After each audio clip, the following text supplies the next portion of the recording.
신속 항원 검사를 실시합니다. 이것은 코로나 바이러스가 체내에 들어올 때 우리 몸의 면역 반응으로 인해서 생기는 특정 단백질들을 검사하는 것입니다.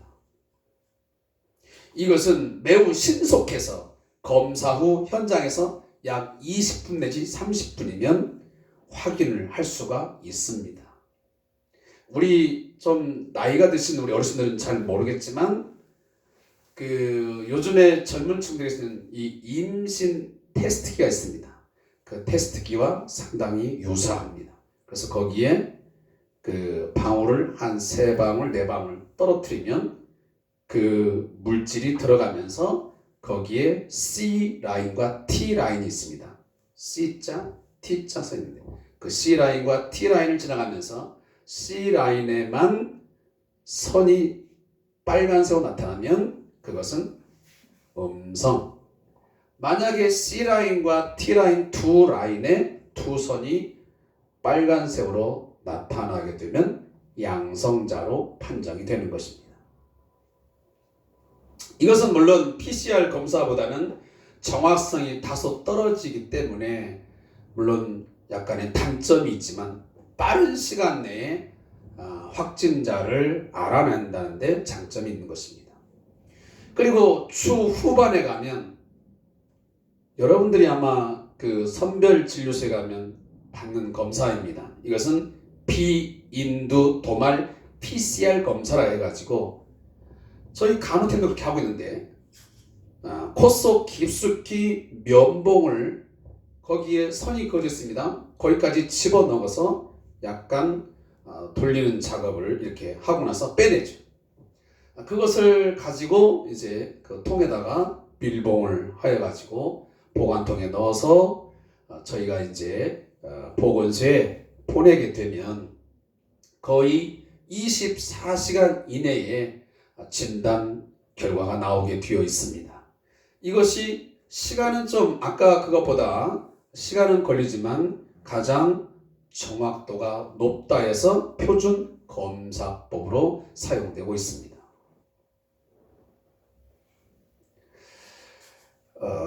요즘에 보면 이 코로나19 진단검사를 할 때 보면 증상이 있어서 검사하는 경우도 있지만 무증상자이지만 선별진료소를 임시로 찾아가서 선제적으로 본인이 검사를 받는 경우도 상당히 많이 있습니다.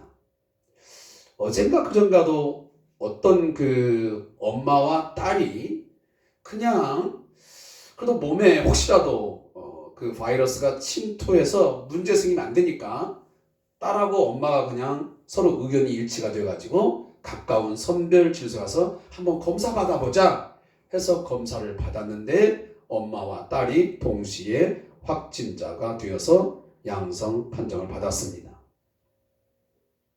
이처럼 어떤 증상은 보이지 않지만 혹시나 해서 본인이 찾아가서 검사를 받는 것입니다. 하시면 자신의 건강 상태를 체크를 하는 것이죠. 우리가 건강검진을 우리가 받지 않습니까? 보통 직장인들은 1년에 한 번, 아니면 2년에 한 번. 또 우리 일반인들도 홀수, 짝수 해가지고 건강검진을 받도록 되어 있습니다. 이것은 예방 차원에서 자신의 건강 상태를 점검하는 것입니다. 사랑하는 성도 여러분, 캐나다 토론토에 가면 유명한 피플스 교회가 있습니다. 이 피플스 교회의 담임 목사님이었던 오스왈드 J. 스미스 목사님이 이런 이야기를 했습니다. 하나님의 나라에 대한 대단히 두렵고도 엄숙한 5가지 사실이 있다고 합니다. 첫째, 마지막 심판 때 모든 사람이 다 구원받는 것은 아니라는 사실입니다. 두 번째, 대부분의 사람들이 멸망할 것이라는 사실입니다. 팩트. 셋째, 구원받으리라 여겨졌던 사람들 중에서도 멸망당할 사람이 많다는 사실입니다. 넷째, 죽은 뒤에는 구원받을 기회가 다시 없다는 사실입니다. 마지막 5번째, 지금이 어떤 사람에게는 마지막 기회라는 사실입니다. 우리는 하나님의 심판대 앞에 서기 전에 자신의 영적 건강 상태가 어떠한지 미리 점검하면서 살아야 합니다. 물론 증상이 나타나는 경우도 있지만 때로는 내가 자각하지 못하고 있지만 내 영적 건강 상태가 매우 나빠지는 경우도 있습니다. 몸의 건강 여부를 건강검진센터에 가서 철저히 검사하여야 알 수 있듯이 영적인 우리의 건강 상태도 하나님의 말씀의 이 진단 키트를 통해서 분명히 확인하셔야만 됩니다. 그렇지 않으면 자신도 모르는 사이에 세속화되어 이방인처럼 살다가 예기치 못한 돌이킬 수 없는 상황에 이를 수도 있습니다. 이를 갈며 슬피 울면서 통곡하면서 문을 두드리는 그런 상황이 전개될 수도 있습니다.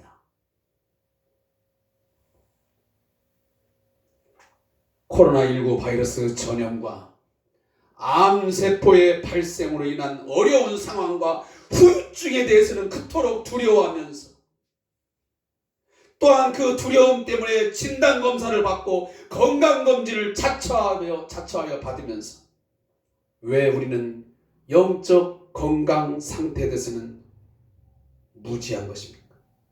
왜 무딘 것입니까?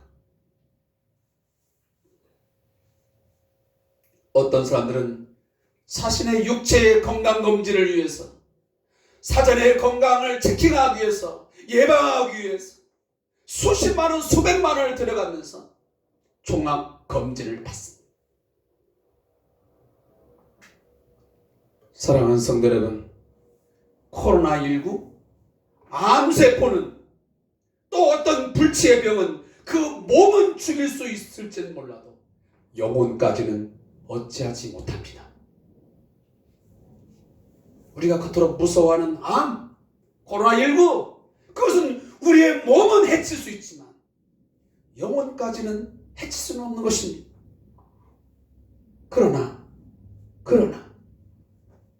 옛사람을 벗어버리지 못하고 여전히 죄 가운데 머물며 이방인처럼 살아갈 때 마지막 날에 결국 그의 몸과 영혼이 하나님의 심판에 의해서 지옥에 던져질 바로 그런 순간이 있음을 알아야 됩니다. 멸망할 수도 있습니다.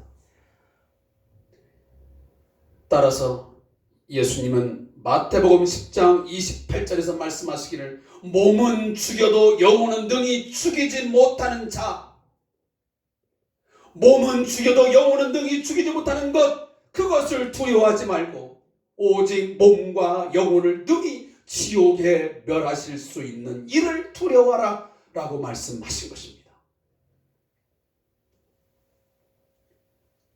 제가 지난주 설교를 시작하면서 심리학 용어 하나를 소개해 드린 적이 있습니다. 바로 fixation, 고착이라는 말이었습니다.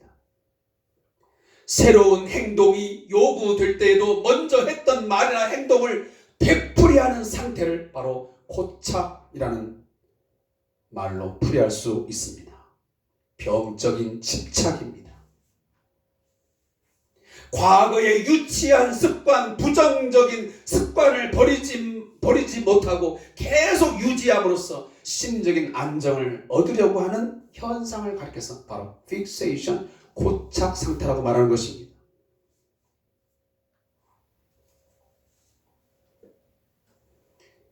이 습관은, 이러한 태도는 과거 이스라엘 백성들의 삶에서 보면 두드러지게 나타납니다. 그들은 하나님의 능력으로, 하나님의 긍휼로 말미암아 그 애굽에서 430만에 구출되어 엑소더스, 그들이 탈출했음에도 불구하고 그 광야 40년을 사는 동안 조그마한 어려움만 생기면, 어떤 상황만 전개가 되면 또다시 애굽으로 돌아가려고 하는 그런 못된 습성을 계속 보이지 않습니까?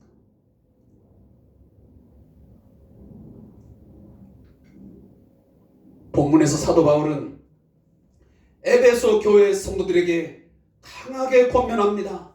주의하라고 명령하는 것입니다.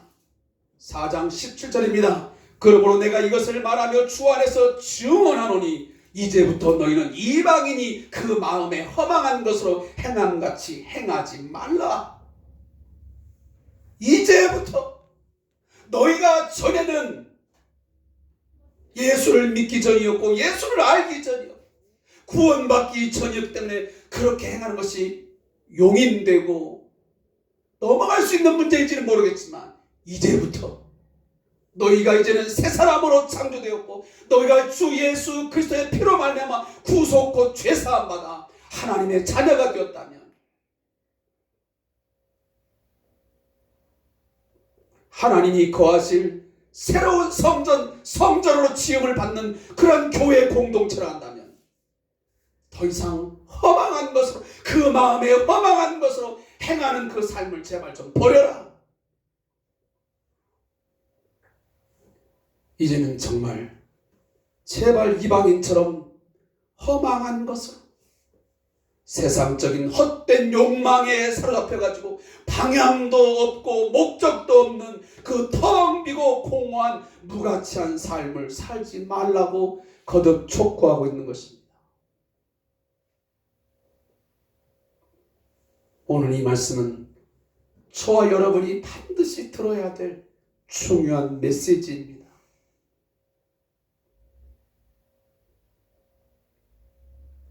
이방인들의 헛된 마음의 행함이 크게 두 개로 나뉜다고 제가 말씀을 드렸습니다.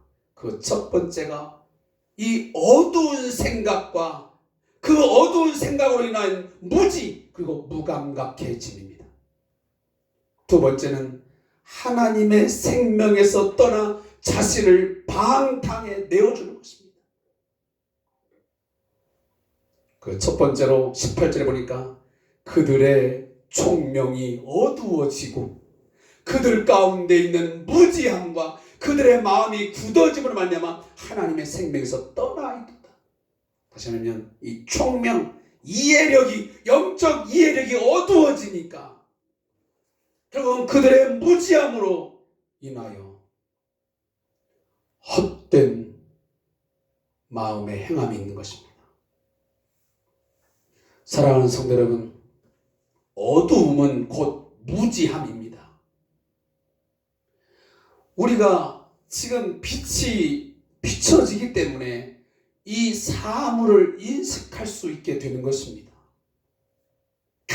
캄캄한 어두움이면 아무리 좋은 것들이 있은들 그 물체가, 그 물질이 무엇인지 알 방법이 없습니다. 정확하게 알 수 없습니다. 물론 시각장애인이 코끼리를 만지면서 코끼리는 이렇다 저렇다 부분은 알 수 있는지는 모르겠지만 그건 매우 희미한 것이고 정확성이 떨어지는 것입니다. 그러나 빛이 비춰지고 눈이 띄어지게 되면 그 사물을 정확하게 인식하게 됩니다. 아하, 코끼리는 이렇게 생겼구나. 따라서 빛은 참 지식을 얻게 합니다. 그러나 어두움은 지식을 가로막습니다. 따라서 참 빛 되시는 예수님으로 말미암아 모든 것을 우리는 새롭게 알게 되었습니다. 세상이 왜 창조가 되었는지, 내가 왜 태어났는지, 나의 삶의 목적과 방향은 어디로 가야 되는 것인지, 무엇을 향하여 가야 되는지를 알게 되었습니다. 누구를 통해서? 우리가 예수를 아는 지식이 생김으로. 참 빛 되시는 예수를 알면서 정확하게 내 삶과 내 삶의 방향과 목적을 알게 될 것입니다. 그리고 예수를 알 때 우리 가족을 알게 되고 내 직장의 의미를 알게 되는 것이고 그리고 물질의 가치를 새롭게 알게 되는 것이고 결국은 예수의 그 빛으로 말미암아 모든 걸 새롭게 알게 되어서 결국은 믿게 되고 구원에 이르게 되는 것입니다. 그래서 구원은 알므로 시작되는 겁니다. 예수 그리스도를 아는 지식이 있을 때 결국 구원을 얻게 되는 것입니다. 그런데 총명이 어두워지면 영적 이해력이, 이 언더스탠딩이라는 이 이해력이 어두워지면 무지한 거야. 그래서 이방인들은 무지합니다. 예수를 알지 못하는 비크리스찬, 난 크리스찬들은 예수를 알지 못하기에 무지할 수밖에 없어요. 어두움에 있으니 무지한 거예요. 그 생각이 온통 어둠으로 깔려 있으니 당연히 무지할 수밖에 없는 것입니다. 영적인 눈이 어두워지니 보기는 보아도 보지 못하는 것입니다. 참 진리를 모르는 거죠. 삶이 무엇인지, 예수가 누구이며 내가 누구인지, 어떻게 사는 것이 참다운 인간다운 삶인지를 분별할 수 없게 되는 것입니다. 그래서 여러분, 저와 함께 이 주삼 큐티를 하고 있는데, 이 주삼 큐티를 마가복음을 하고 있습니다. 이 마가복음에 보면 예수가 하나님의 아들로서 메시아임을 분명히 하고 있습니다. 오직 참 메시아는 예수 그리스도 한 분인 것을 거듭거듭 말씀하십니다. 그의 사역과 그의 말씀들을 통해서 예수님의 메시아 되신 구원자 되심을 거듭거듭 반복합니다. 그런데도 불구하고 당시의 유대교의 최고의 율법학자라고 하는 바리새인들, 그리고 그 당시에 많은 지식을 갖고 있던 서기관들, 그들은 무지합니다. 영적으로 무지합니다. 그래서 예수가 누구인지를 정확하게 몰라봅니다. 그러하게 예수님을 계속 공국에 빠뜨립니다. 쓸데없는 질문을 던집니다. 말도 안 되는 이야기를 합니다. 결국은 예수를 십자가에 못 박아 죽이게 되는 것입니다. 그들의 영적 무지가 그렇게 무서운 것입니다. 세상의 학문적 지식의 부족함은요, 내가 영어 단어 하나 모르고 덧셈, 뺄셈, 곱셈, 나눗셈 하나 모르고 사회, 국사, 세계사 어떤 지식이 좀 부족해도 그것은 삶을 살아가는데 좀 불편함을 겪을 뿐입니다. 어려움이 따르긴 합니다. 그렇지만 그것 때문에 불행하거나 영원한 멸망으로 우리에게 주지는 않습니다. 그러나 영적 무지는 곧 우리의 삶에 다시는 돌이킬 수 없는 불행과 멸망을 자초하는 결과를 낳습니다. 세상적 학문의 지식의 무지함은 창피한 게 아니에요. 여러 가지 이유가 있을 수 있으니까요. 그렇지만 영적으로 무지한 것은 심각한 겁니다. 바울이 예수님을 핍박하고 복음의 박해자가 된 이유가 뭐였습니까? 영적 무지 때문이었습니다. 그는 성경을 달달달 외우고 그리고 많은 학문을 쌓았지만 그는 예수가 메시아라는 것을 몰랐습니다. 저 유대 땅 베들레헴에서 탄생하여 나자렛에서 유소년 시절을 지내고 그리고 3년 동안의 그 공생애를 지내시고 십자가에 죽으시고 부활하신 그 예수가 메시아라는 사실을 이 바울은 몰랐습니다. 그 예수는 신성 모독자이고 그 예수를 따르는 자들조차도 다 죽여야 되는 그런 존재로 그는 알고 있었습니다. 그 전에. 그것이 영적 무지였습니다. 그 영적 무지가 많은 예수 믿는 자들을 핍박했고 많은 사람을 잡아다가 옥에 가두었습니다. 심지어는 스데반이 죽을 때 마땅히 죽는 죽음이라고 여겼던 자였습니다. 그러나 그가 나중 예수를 만난 이후에 그 다메섹에서 밝은 빛을 통하여 예수를 만난 이후에 핍박했던 그 예수를 만난 이후에 그의 눈은 열렸습니다. 그의 영적 무지가 영적인 알므로 나간 것입니다. 진정한 지식, 참된 지식을 얻게 된 것이지. 그때서야 비로소 그 예수가 십자가에 죽고 부활하신 그 예수가 자신들의 메시아임을 알게 되었습니다. 그래서 그는 죽을 때까지 마지막 순교의 제물 될 때까지 그는 예수가 메시아라고, 예수가 참 구원자라고, 우리의 생명의 주라고, 만왕의 왕이시라고 증거했던 것입니다. 그의 삶의 방향과 목적이 새로워졌습니다. 그전에는 예수를 믿는 자들을 죽여야 되고 잡으러 갔던 그런 자였는데 이제는 예수를 증거하는 자로 바뀌었던 것입니다. 인생의 대전환점이 만들어진 것이죠. 우리가 바로 터닝 포인트라고 하죠. 아마 우리 여기 계시는 분 중에도 우리 함께 예배하는 우리 성도님들에게도 그러한 포인트가 분명히 있었을 것입니다. 내가 예수를 알기 전에는 내 삶의 목적과 방향이, 그리고 그 교회에 대한, 예수 믿는 자에 대한 인식이 이랬는데 내가 예수를 만난 이후에, 내가 진정한 복음의 의미를 깨닫고 난 이후에 나를 바라보는 눈이나 내 가족이나 내 친구나 내 사업장이나 내 직장을 바라보는 그 눈이, 그 시각이 달라진 것입니다. 여러분, 이러한 터닝 포인트가 반드시 저와 여러분에게 있어지기를 바랍니다. 따라서 오늘 사도 바울은 훗날 그는 빌립보서 서신에서 그가 이렇게 고백합니다.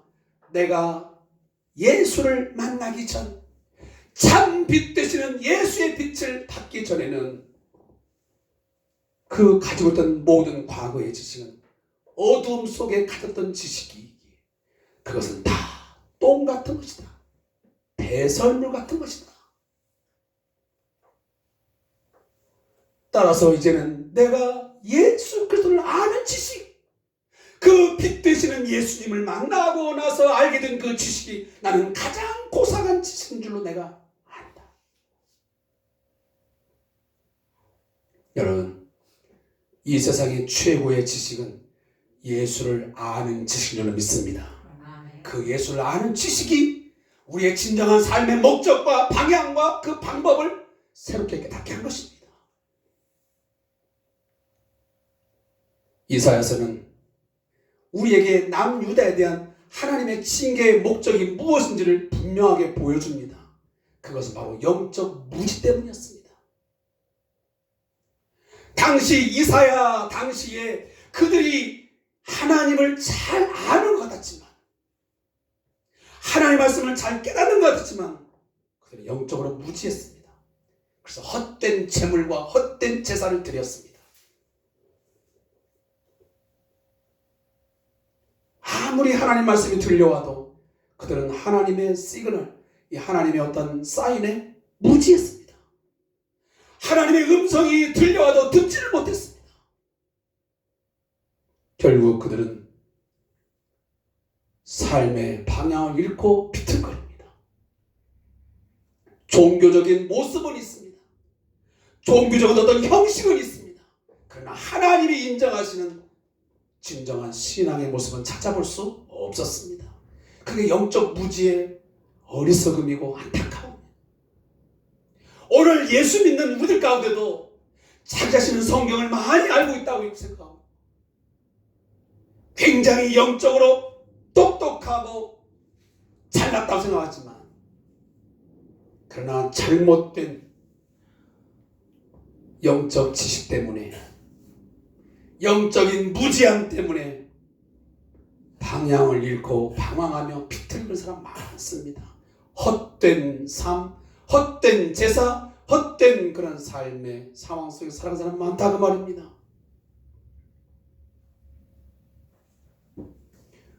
또 하나는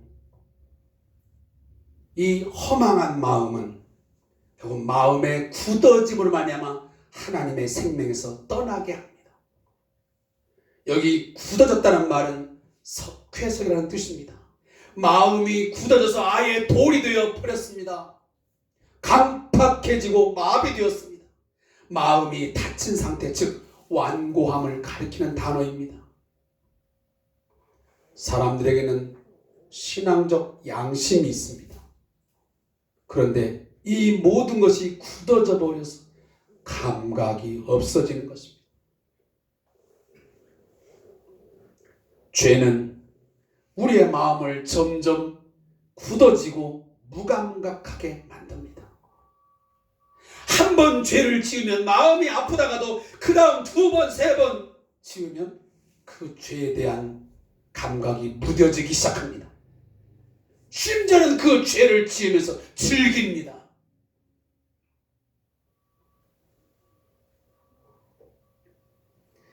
우리가 한 예로 하면 우리가 교회 예배당에 나오는 것도 그래요. 아마 지금 그런 분들 많아요. 예배당에 한 번 안 나가면요, 처음에는 왠지 마음이 불편하고 좀 속된 말로 찜찜해요. 그러다가 이것이 한 2주대, 석주대 텀이 점점 많아져요. 그러다 보면 이제는 안 가는 것이 훨씬 더 편하고 좋습니다. 제 말이 틀려요? 야, 한두 번 안 갈 때는 그러더만 그거 안 가도 괜찮네. 안 가고 그냥 비대면 속에서 가만히 누워가지고 그냥 TV에 나오는 CTS 이런 거 보고 이것도 예배할 만한데? TV도 힘들다. 그냥 스마트폰 갖고 누워서 보자. 훨씬 더 편하고 좋은데? 그런 것입니다. 사람이 그렇다니까.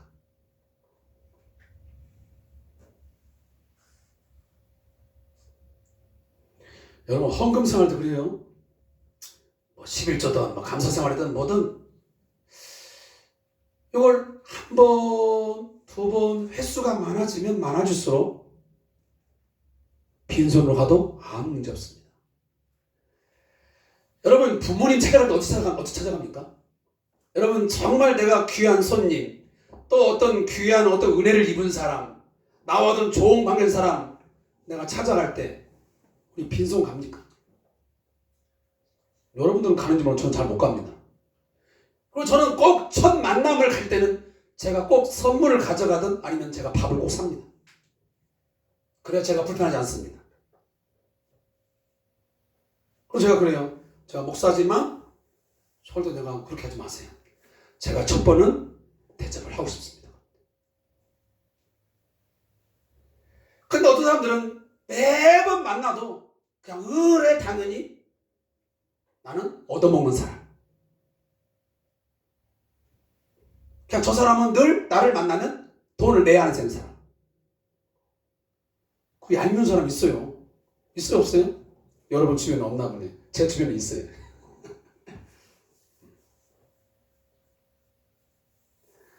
물론 그런 것과 제가 하나님이 헌금하는 것을 물론 비교할 수 있는 대상은 아닙니다. 솔직히 말하면. 그렇지만 우리 하나님 앞에 나가는 것도 마찬가지. 물론 진짜로 내가 할 것도 없었어. 정말. 내가 단돈 정말 100원짜리도 할 수 없는 형편이면 어쩔 수 없는 거지. 그러나 그렇지 않은 이상은 내가 믿음의 예물을 내가 사랑으로 정말 주님을 사랑하는 마음으로 감사하는 마음으로 내가 정성껏 하는 것, 아까 찬송 드렸지만 정말 내 모든 것을 드린다는 마음으로 드리는 삶, 저는 소중한 생각해요. 제가 이런 얘기를 하니까 목사님 교회가 무슨 재정이 어려운가? 그런 거 없어요. 제가 여러분 이런 얘기를 했는지 아는지 모르겠지만 제가 이 어떤 사례 이런 것 때문에 절절매거나 그것 때문에 사역을 하고 안 하고 하는 내가 존재라면요, 여기 설 자격도 없고요, 서야 할 이유도 없는 사람이에요. 교회의 재정적인 문제가 어떠냐 어쩌냐에 따라서 여러분에게 헌금을 요구하고 헌금을 뭐 강요하고 안 하고 하는 문제가 아니라니까. 요즘에 이상하게 이 사회에서, 세상의 보도 매체에서 교회가 이 대면 예배를 자꾸 요구하니까, 이 교회들이 말이야, 헌금이 안 나오면 교회가 운영이 안 되니까 자꾸만 목사들이 이 대면 예배를 요구한다, 그런 얘기 하는데, 물론 일부에는 있겠죠. 그러나 그것이 전체적인 것은 아니라는 것을 제가 말씀을 드리고 싶은 거예요. 왜 그렇게 그런 식으로 우리의 예배를 호도하냐 그 말이에요. 그건 아니지 않습니까? 예배당에 앉혀놔야 헌금을 하니까 여러분들을 앉혀놓으려고 대면 예배 나오라고 요구하는 겁니까? 그건 아닙니다. 그건 제가 매스컴이 너무 한쪽으로 치우쳐서 내보내는, 저는 아주 나쁜, 요즘 말하면 그 기레기예요.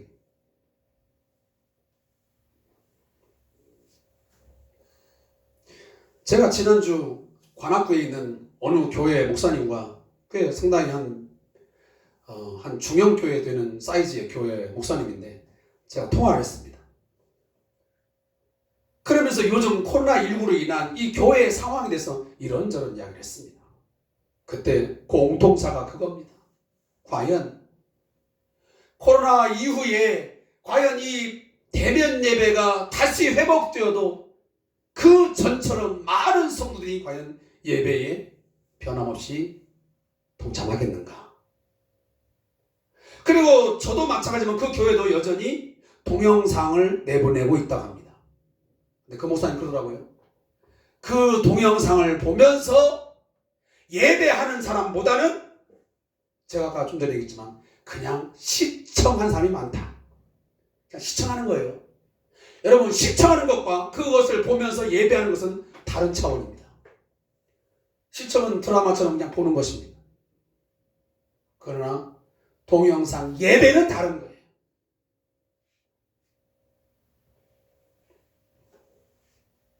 사랑하는 성도 여러분, 마음이 굳어져서 감각이 없는 자가 되어서 하나님의 생명에서 떠난 자가 되면 안 됩니다. 살아있는 심령은 예민합니다. 주님의 말씀을 분별하고 주의 뜻이 무엇인지를 살핍니다. 여러분, 베드로, 그는 죄를 지었습니다. 주님을 부인했습니다. 주님을 저주하고 맹세했습니다. 그러나 그는 무감각하지는 않았습니다. 즉시 그가 깨달았기 때문에 그가 밖에 나가서 심히 울었습니다. 그리고 나중에 돌이켜서 그가 주님의 부활하심을 증거하는 제자로서의 삶을 살았습니다. 마음이 굳어짐으로 하나님의 생명에서 떠나 있지는 않았다는 증거입니다. 그 죄를 범한 후에 눈물이 있는 사람은 희망 있는 사람입니다. 그러나 울지 않는 사람이 문제지. 깨닫지 못하고 마음을 통곡하지 못하는 사람이 문제가 있는 거예요. 초대교회의 아나니아와 삽비라가 그런 거예요. 마음이 굳어지니까 그토록 회개할 기회가 주어졌지만 회개의 기회를 놓쳐버리고 마음이 굳어짐으로 하나님의 생명에서 떠나 결국은 하나님의 진노를 받아 죽임을 당한 것입니다. 말씀을 맺겠습니다. 사랑하는 성도 여러분, 우리가 신앙생활을 하다 보면 영적 건강 상태를 점검하지 않으면 마음이 굳어질 수 있습니다. 옛사람 이방인처럼 살아가는 그러한 허망한 마음으로 살아갈 수도 있습니다. 여러분, 점검하셔야 됩니다. 매일매일 또 순간순간 내 영적 건강 상태를 잘 체킹하시고 테스트하셔서 회개하고 하나님 앞에 돌아와야 합니다. 아파하고 견딜 수 없는 괴로운 심령을 가지고 하나님 앞에 통회할 때에 여러분 회복함이 있고 그리고 거기에 소망이 있는 줄로 믿습니다. 무감각해지고 영적 무지 상태에 이르게 되면 하나님의 진노가 이르게 됩니다. 그리고 결국은 하나님의 생명에서 떠나 영원한 멸망에 이를 수도 있습니다. 여러분, 이러한 신앙적인 긴장감을 결코 여러분 늦추지 마시고 항상 내 건강에 대해서 긴장하고 살듯 체킹하고 살듯 내 영적인 상태도 체킹하시면서 긴장하시면서 말씀과 기도로 살아갈 수 있는 저와 여러분 되시기를 주의 이름으로 축원합니다. 기도하겠습니다.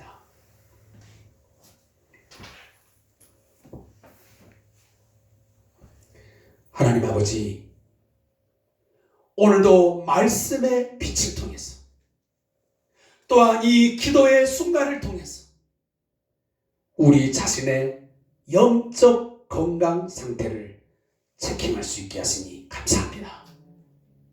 매일매일 나의 영적 건강 상태를 점검하며 살게 해 주옵소서. 그 마음이 허망하여 헛된 것, 헛된 욕심, 공허한 것으로 채워가는 삶이 되지 말게 하여 주옵소서. 오늘 이 순간에도 많은 우리 그리스도인들 가운데 이 허망한 삶을 살아가는 자들이 많습니다. 세상 사람들이 추구하고 세상 사람들이 욕심하는 그것들을 붙잡기 위해서 열심히 살아가는 자들이 있습니다. 그러나 훗날 그 모든 것이 다 열매 없는 빈 공허한 것을 알게 해 주시옵소서. 무감각해지고 무지하여 영원한 멸망으로 가고 있다는 사실을 모르는 우리 성도들 없게 해 주시고 주여 영적으로 예민하게 해 주셔서 어서 속히 돌이켜 하나님 앞으로 돌아오게 해 주옵소서. 새로운 소망이 그 자신과 가정과 직장과 사업 중에 사업장에 있도록 하나님 돌이켜 주시옵소서. 예수님의 이름으로 기도합니다. 아멘.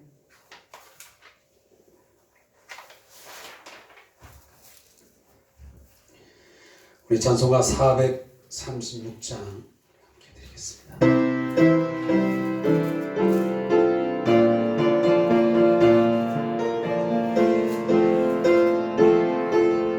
1절만 하겠습니다. 나 이제 주님의 새 생명 얻은 것 옛것은 지나고 새 사람이로다. 그 생명 내 맘에 강같이 흐르고 그 사랑 내게서 해같이 빛난다. 영생을 누리며 주 안에 살리라. 오늘도 내일도 주 함께 살리라. 아멘. 지금은 누구든지 예수를 구주로 믿으면 새로운 피조물 되게 하사 주를 위하여 주와 복음을 위하여 살게 하시는 우리 주 예수 그리스도의 은혜와 우리에게 새 생명 주시고 그 새 생명으로 인하여 살게 하시는 하나님 아버지의 그 크신 사랑하심과 역사하심 그리고 성령의 교제 교통하심이 오늘 주의 말씀을 들음으로 영적 무지에서 깨어나 참빛 되시는 예수를 알음을 통해서 그를 더욱 알아감을 통해서 우리의 삶의 목적과 방향 또 어떻게 살아야 되는지를 정확하게 인식하고 그 길을 따라서 주의 길 따라 살아가기로 하지만 우리 모든 성도들과 그리고 우리 교회의 깨어남을 위하여 우리 교회가 일어서기를 위하여 성장하고 성숙하기를 위하여 늘 눈물로 기도하고 계시는 우리 왕장천 목사님과 그리고 미얀마의 그 영혼들을 위하여 오늘도 가슴을 아파하며 기도하고 계신 우리 박상호 선교사님의 사역 위에, 그리고 오늘도 코로나19로 인하여